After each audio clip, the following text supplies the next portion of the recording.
sekarang, besok insya Allah aku langsung ke sana.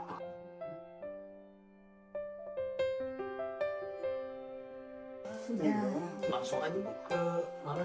Cari rumah sakit yang terbaik. Sedih dan menyentuh hati. Dulu, dia menghibur jutaan orang. Kini, di ambang kematian, tabungannya nol. Saat semua harapan pupus, tiba-tiba Sultan Andara datang. Sebelum Anda tersentuh oleh keajaiban kemanusiaan ini, tunjukkan dukungan Anda pada kisah-kisah positif seperti ini. Klik tombol subscribe, nyalakan lonceng, dan berikan like agar pesan kepedulian ini menyebar luas. Mari kita sebarkan kebaikan. Nama Fahmi Bow pernah menjadi jaminan tawa. Wajahnya yang lugu, mimik kocaknya yang khas, dan chemistry alaminya dengan para bintang besar telah menjadikannya ikon komedi di era 90-an hingga 2000-an awal. Ia hidup dari sorotan lampu, tepuk tangan, dan kontrak kerja yang tak pernah sepi. Ia adalah seorang seniman yang berbakti pada kebahagiaan penonton. Namun, industri hiburan adalah roda yang kejam.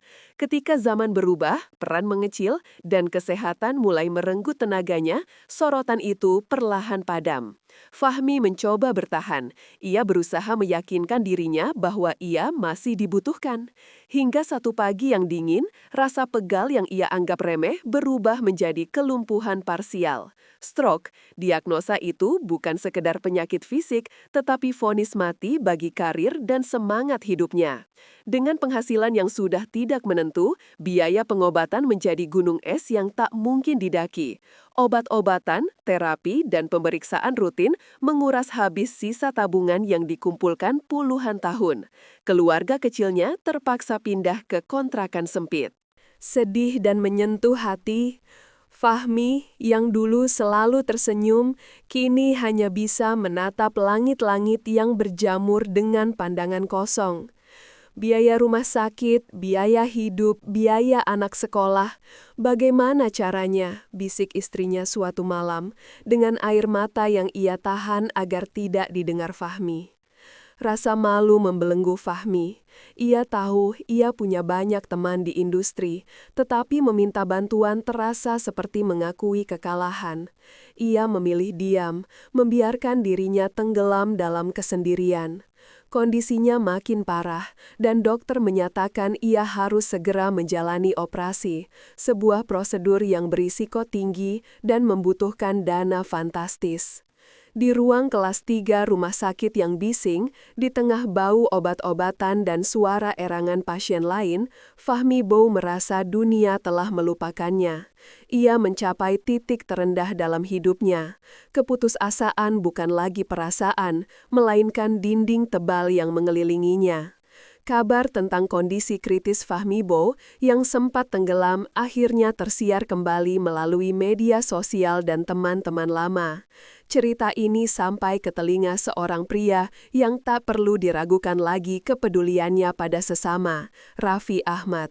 Raffi Ahmad, dengan kerajaan bisnis dan kehidupannya yang selalu menjadi pusat perhatian, adalah sosok yang luar biasa sibuk.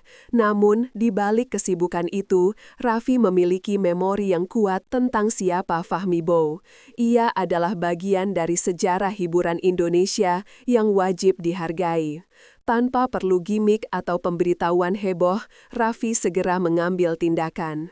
Sedih dan menyentuh hati. Ia tidak hanya menyumbangkan sejumlah uang, tetapi membuat keputusan yang jauh lebih besar dan transformatif. Hubungi rumah sakit terbaik, siapkan kamar VIP, semua biaya mulai dari pemeriksaan awal, operasi, hingga pemulihan, saya tanggung penuh. Saya tidak mau Fahmi dan keluarganya pusing memikirkan biaya. Fokusnya hanya satu, sembuh. Perintah Raffi adalah deklarasi kemanusiaan. Ini adalah penggunaan kekuatan finansial yang sejati, di mana uang dijadikan alat untuk mengangkat martabat orang lain. Keesokan harinya, seolah ada malaikat yang diutus, sebuah mobil mewah datang menjemput Fahmi dari rumah sakit lamanya yang sederhana. Ia dan istrinya dibawa menuju rumah sakit elit di Jakarta. Setibanya di sana, perlakuan yang ia terima sangat berbeda. Tidak ada antrian, tidak ada birokrasi yang rumit. Ia disambut dengan hormat dan langsung diantar ke kamar VIP yang tenang dan nyaman, kontras dengan bangsal yang ia tinggali sebelumnya. Air mata tumpah dari mata Fahmi, bukan karena sakit, tetapi karena rasa haru yang tak terkira. Ia merasa martabatnya dikembalikan. Ia merasa dihargai. Pak Fahmi, kami di sini untuk Bapak. Kami semua mendukung Bapak, ujar salah satu tim Raffi mewakili kebaikan Sang Sultan. Operasi pun berjalan lancar, ditangani oleh dokter-dokter terbaik. Selama masa pemulihan, Raffi Ahmad tidak hanya mengirim perwakilannya, ia datang menjenguk. Kedatangan Raffi adalah obat mental yang ampuh.